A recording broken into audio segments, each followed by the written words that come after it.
Assalamualaikum warahmatullahi wabarakatuh. Berita Uronyo.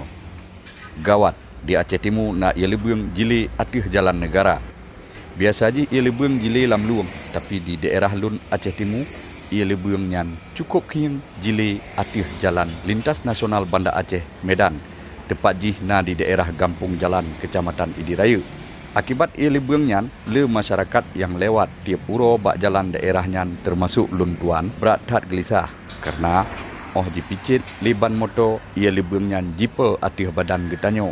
Ulom tanyo wate bengah tanek jak ukan tu kali tabuh minyak wangi gadah bayar kenang ia lebuang nyan.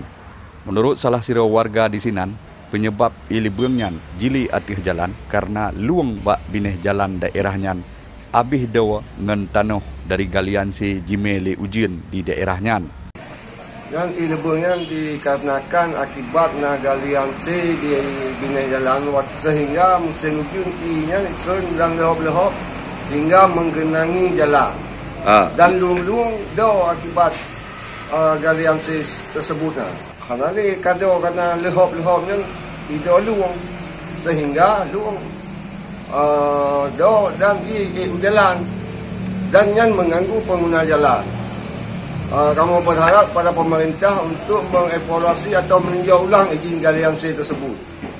Kejadian ia lebuang jili atih jalan negara di daerahnya katrip terjadi.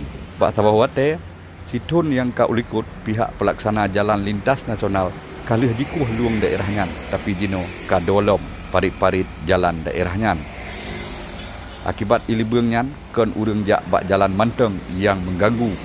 Urang mekat daerahnya dan warung-warung kopi yang na di daerahnya. Gepegah ia libuang atih jalannya cukup mengganggu. Ilyas Ismail, Aceh Timur, Freeland News.